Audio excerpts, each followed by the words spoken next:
All right, thank you, Chris. Good to see everybody. Yeah, it's been a great week of practice so far. Certainly, excited to see how our team will respond from, the first obviously true adversity we faced on the field together, and been proud of the way that we've worked, and obviously got a long way to go as a team, but certainly, very, disappointed in the result Saturday. Disappointed in a lot of the things we did. Excited about a lot of the things we did, and certainly, does not hamper our team's excitement, our staff's excitement about this team and what this team can be.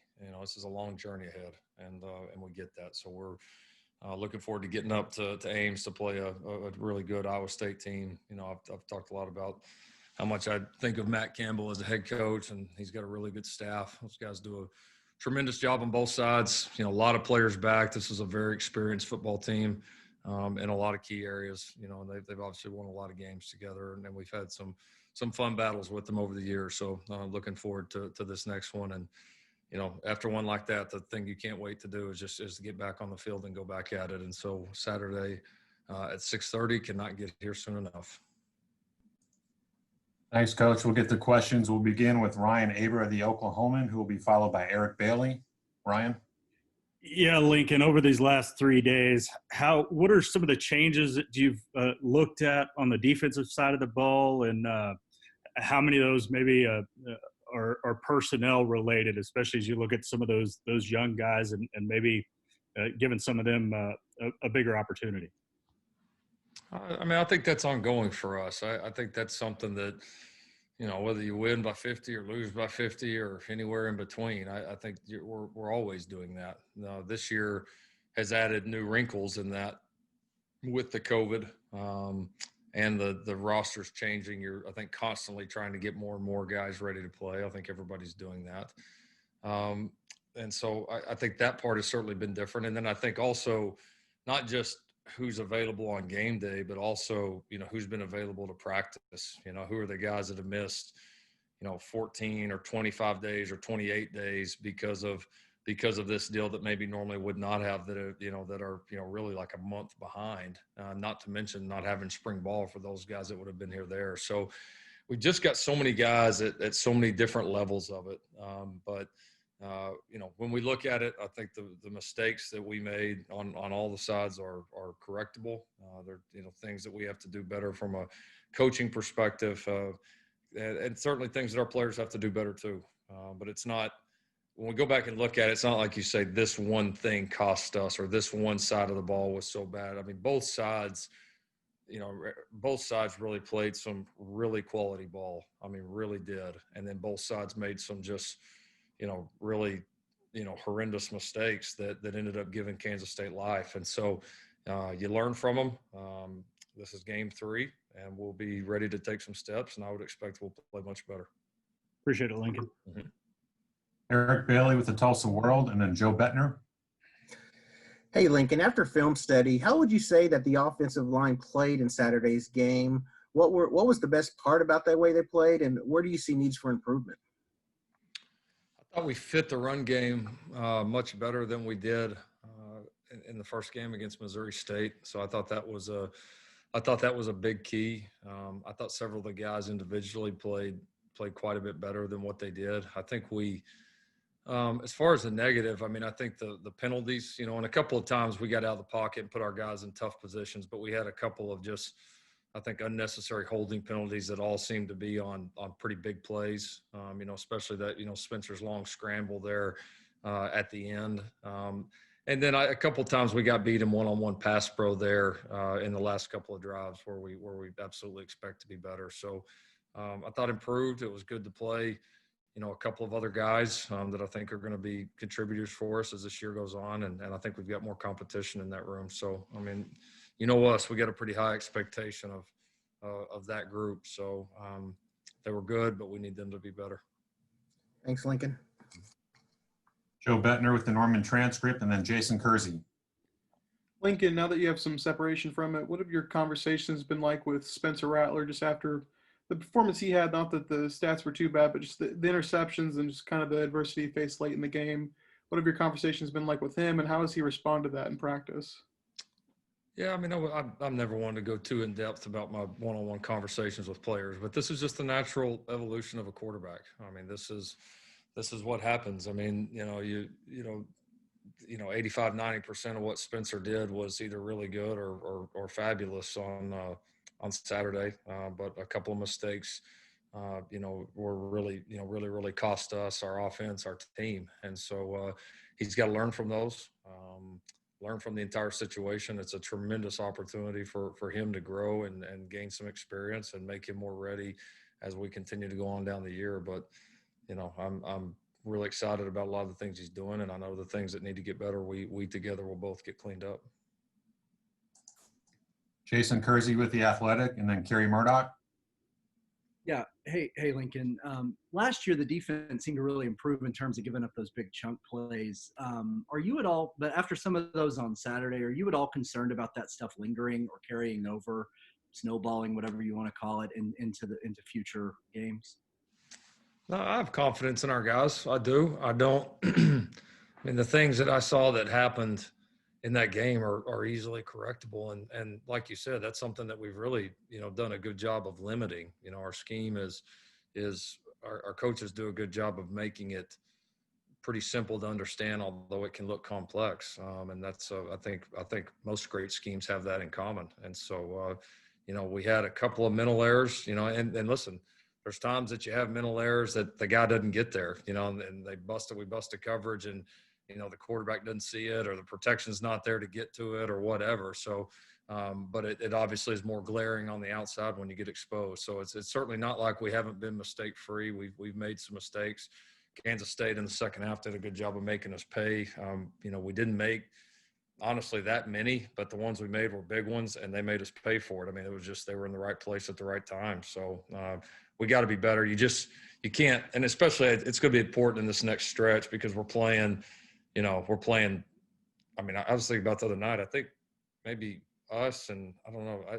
Not many people. I think just about everybody has their quarterback back, and so we're playing a bunch of guys that have played a lot of ball, and so you can't help them any. You can't give them a gift. If you bust one and give somebody a 5-yard hitch underneath or whatever, okay, we can rally from that, but you can't.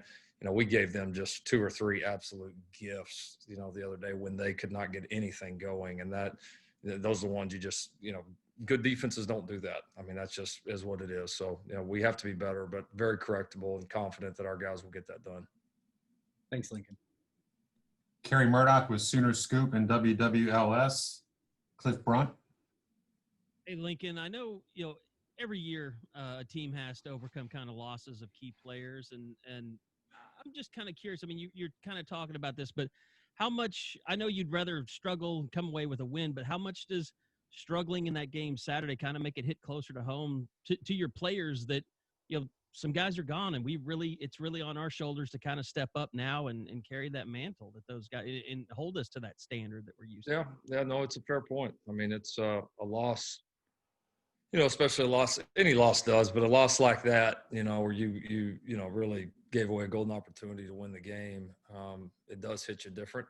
You certainly, it's not like, on the outside that when you win, you come in here and everybody's happy and everything's, you ignore the things that don't need to get better. There's always things that have to improve, but does a loss make you feel different about it? Of course it does. I mean, it's human nature. It's, we all invest so much in this, especially this year when a lot of us have sacrificed more than we ever have just to be able to have a season. And so, no, it hits you. And but the type of team you're going to be is going to be defined by your response. And so that's how we're looking at it. This is our challenge to be the type of team we can be. And I'm totally confident we have the right people in each of these rooms to get that done. Let's go to Cliff Brunt, Associated Press, and then John Hoover. Yeah, Coach, you talked about the physical mistakes Spencer made, some of the errors. And you talked about the opportunity for him to grow in terms of seeing things on the field. But from a mental standpoint, he hasn't dealt with failure in any way in an awful long time. He spent the last 2 or 3 years being told he's the man. From a mental standpoint, how important is it for him to have gone through this relatively early, and how can you use it? Well, I think every moment for somebody that's new to playing the position at this level is a teaching moment. You're going to go through ups and downs with that. That's part of it. And I think look back to the people that have been in that room, and everybody wants to talk about all the good things that those guys have done in the past several years. And there was a lot, but each one of them had really tough moments and struggles too. I mean, the struggle is just part of it. I mean, there ain't a player in history that hasn't had the struggles. And I mean, that's just, it's going to happen. And I think you're ultimately defined, kind of like we said, by a team, but quarterbacks are ultimately defined by how they respond to it as well. And so that's a challenge. And he's a competitive kid. He's eager to learn. I have zero doubt in my mind that he's not going to take this and run with it in the correct direction. John Hoover with SI Sooners, and then James Hale. Hey, Lincoln, I want to borrow from a phrase that you used recently about serving two masters. When it comes to holding on to leads in some of these games, could there be some of that going on in your case where you're trying to be both the head coach and the offensive coordinator? Can being the coordinator detract from being the head coach? Can being the head coach detract from your duties as coordinator? I don't think so. I think, I think maybe in my earlier years, as I, was kind of trying to, not that, and I don't have it all figured out now, but I don't feel like I'm giving in that area. I don't. Now, each and every week, do I come back just like a player and say there's things that I can do better? Yes, and a lot of times those things, sometimes they're in-game decisions, but most in-game decisions are made well before you ever get to the game, and it's the preparation and it's the overall mentality of a team going into it. And I think there's things there with this team that I need to do a better job. Now, I don't need to do a better job because I'm also the offensive coordinator. I need to do a better job because I need to do a better job. And I certainly can. And having the OC doesn't really have anything to do with that in my mind. Thank you. Appreciate it. Mm-hmm. James Hale with KREF, and then Caleb McCurry.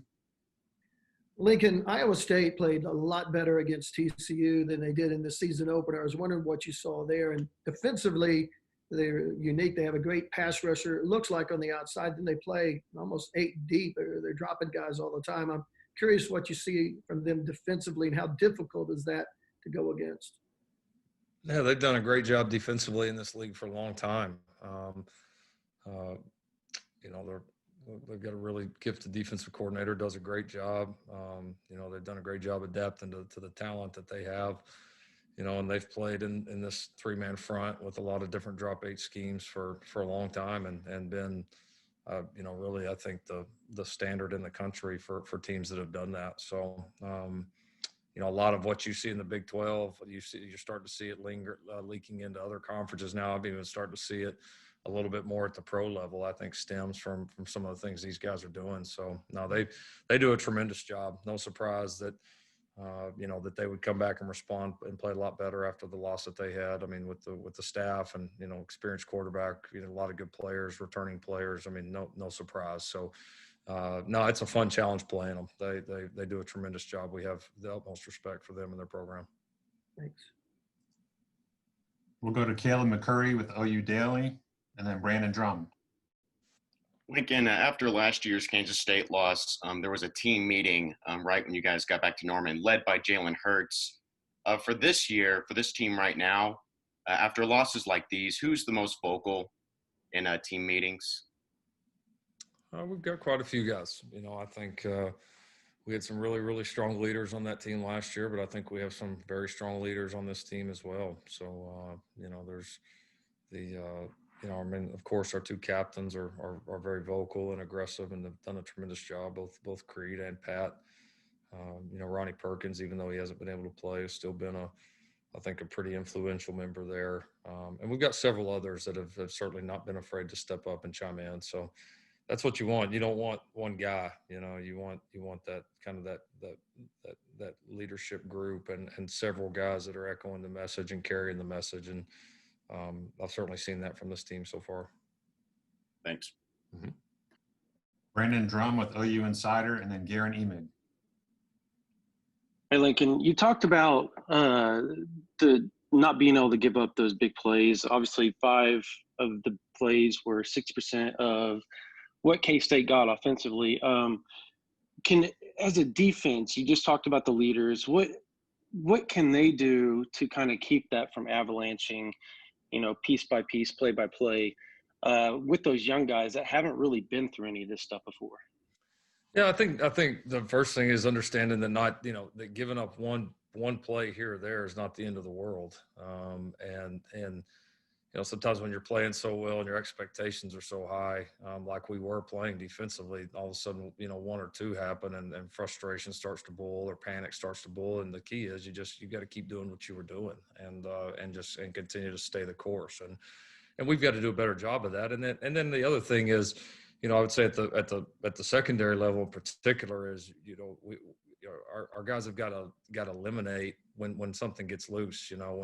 When a pass gets loose or when the one run all day does pop, we got to get the guy on the ground and finish tackles. And that's every defense gives up a play here and there. Every now and then a run's going to pop, a pass is going to pop, and again, does that pop for a 12 or even maybe 20-yard gain, or does a guy pop it and it turns into 40, 50, 60, 70? And again, that's we have done a really good job of that, but we obviously, didn't there several times in the second half. So our safeties, our corners, when they're back there, have got to be eliminators. And then we just can't have the mental mistakes that give them the freebies.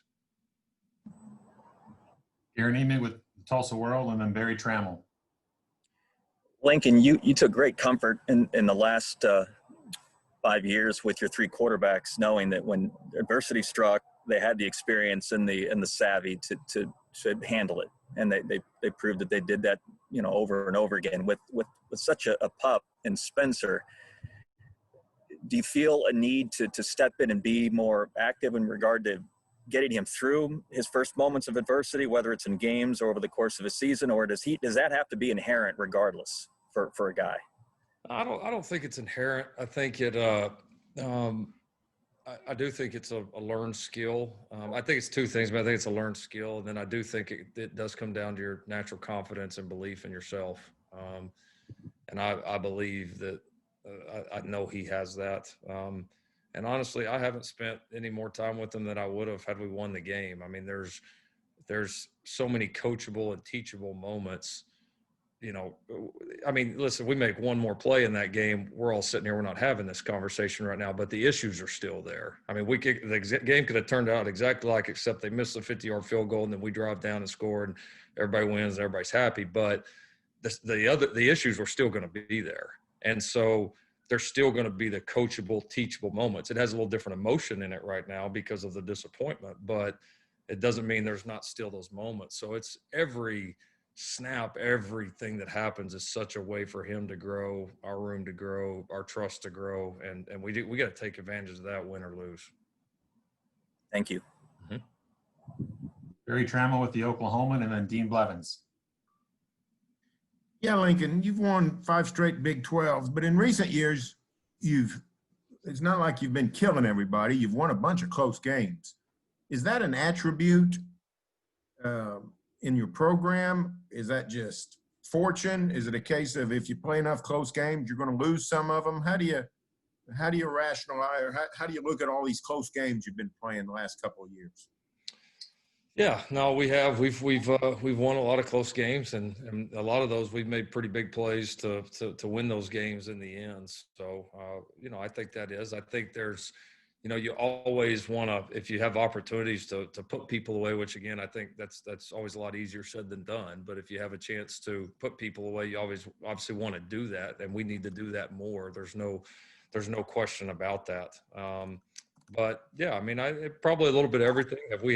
Has there been a game here and there where we've had some fortune go away? Yes. I mean, did we have a lot of things out of our control that didn't go our way the other day? Yeah, sure we did. I mean, did we have a hand in it? Of course we did. I mean, it's a little bit of everything. I don't know that there's just one blanket answer, but I think the bottom line for us is we've got to play to our standard more consistently.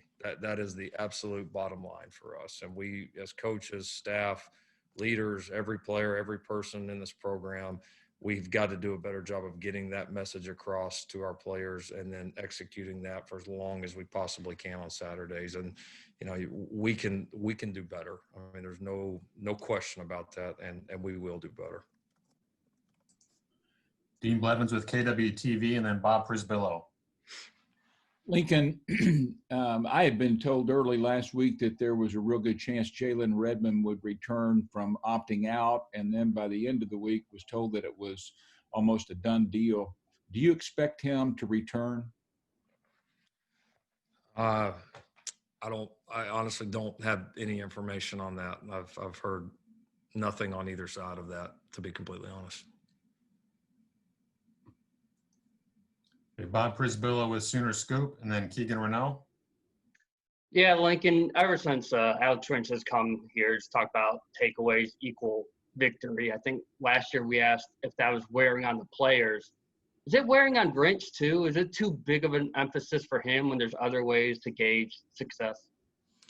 No, heck no. No, you don't back away from that. I mean, that's because we see what a game changer they are. And so no, I've never seen anything, you get anything by de-emphasizing it. You know, I think you keep coaching it, you keep demanding it, you keep finding different ways to emphasize it, to practice it.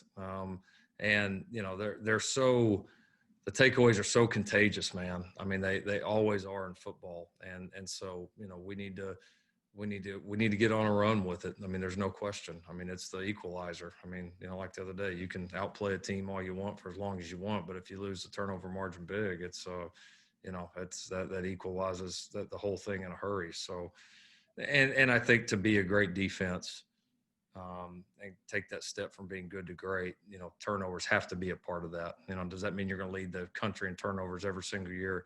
Maybe not, but it means you're going to get your fair share. And again, we don't see any reason in the world why we can't cause and create a lot of turnovers defensively.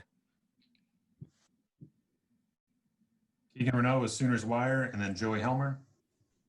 Yeah, Lincoln, just piggybacking a little bit off what Jason asked earlier. I know there was the long run from one of them that there was a bunch of missed tackles on, but does it help you sleep a little bit better at night knowing that the issues aren't effort, aren't tackling, aren't the, you know, kind of little things that go into runs popping? I know talking about alignment and coverage busts and all that, but does it help you sleep a little bit better knowing that it's not effort and it's not the tackling issues that kind of happen early on in the season? Not really. I haven't been a whole lot of sleep this week. So, no, I mean, listen, there is a lot of good things we're doing. That's what happens when you win one of those, like I think I referenced earlier in one of the other questions, when you win one of those close ones, the notion is, well, we did good, move on to the next one and not look at the mistakes. And then when you lose one, that's all anybody wants to look at is the mistakes. And the reality is when you go watch the film, there's no doubt there's a lot of really good things we're doing. And honestly, we're doing several things defensively better than we did at any point last year right now. But you got to put it all together, and you got to get guys on the ground. I mean, I think about like the angle route that K-State hits. All right, so they hit an angle route on you. All right, big deal. It's going to be a first down at midfield. You know, get the guy down. All right, so you miss one tackle. You're going to miss a tackle here. Now you got two more guys there.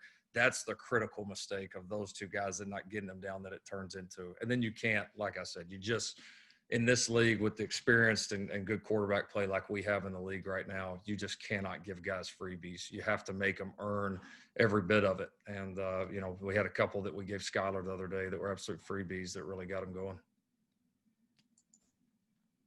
Okay, Joey Helmer with OU Insider, and then Danielle Dwyer. Yeah, you talked about you guys have been through this before. You made the college football playoff after losing a game, but is there anything psychologically that's different about losing a game in September as opposed to a little bit later in the season and kind of embarking upon that journey that you guys have done? Yeah, I don't know. I don't know if we've lost one in September in a while. Kind of, I guess maybe some of the emotions of my second year here when we lost to Ohio State and Houston a little bit. This year's different, you know, just that we're, you know, into conference so quick and all that's going on. I don't know. Honestly, I mean, the losses, they all suck and they all hurt like hell. And you really kind of test your insides to go fight back. And so, I mean, I've not had, despite the disappointment, zero doubt in what we can be, and that we've just got to work harder and do better to get there, and that we will get there. So,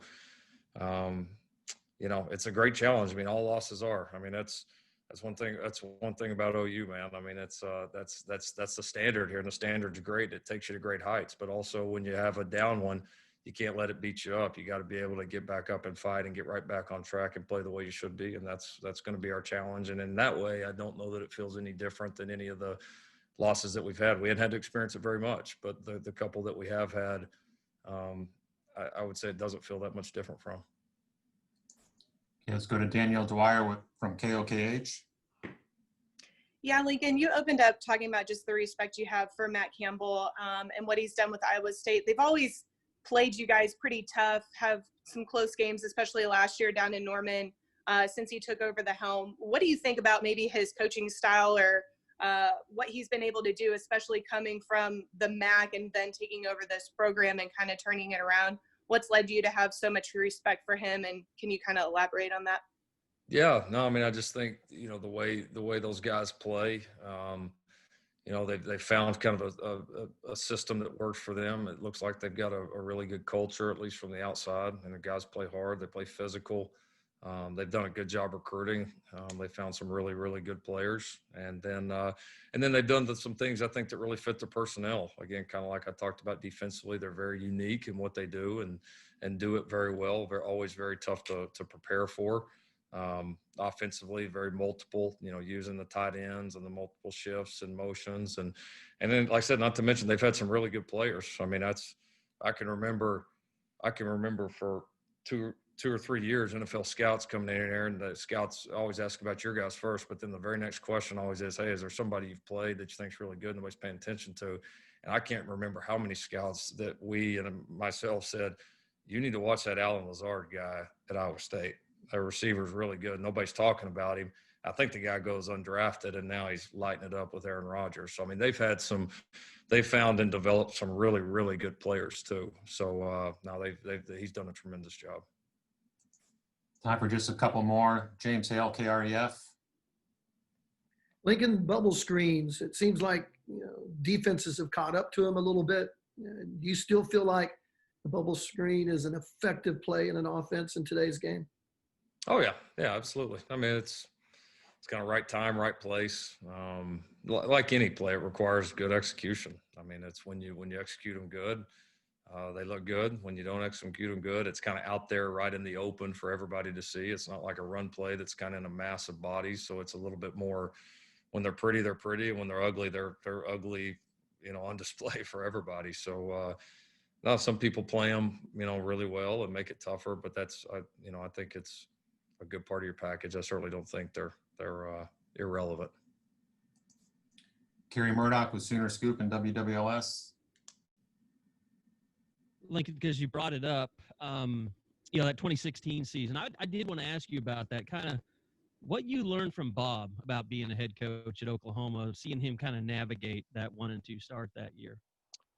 Yeah, no doubt. That was a tough start. The team came, we had, really high expectations for that team and a lot of good players coming back after the way we had, played there, especially the second half of the season in 2015. And yeah, I remember it being just kind of a shock to our systems. I mean, nobody could even have imagined starting. I think we started 1-2. I mean, you couldn't, it was just a complete shock to everybody's systems. And it took some regrouping. And then even after that, it wasn't perfect. I mean, I still remind guys all the time. I mean, you think, well, we circled the wagons and I think we had an offer before we played TCU that year. And we go up to TCU and bam, we're down like I would say like 21-7. I mean, just like that. And they're sort of thinking, man, we're, maybe staring 1-3 right here in the face. And then, we had some fight in us, rallied, came back, won that game. And then we didn't lose again the rest of the year. So, I mean, you can have that type of momentum. And I think we have the type of team that is capable of doing that. Now, being, like we've always said, being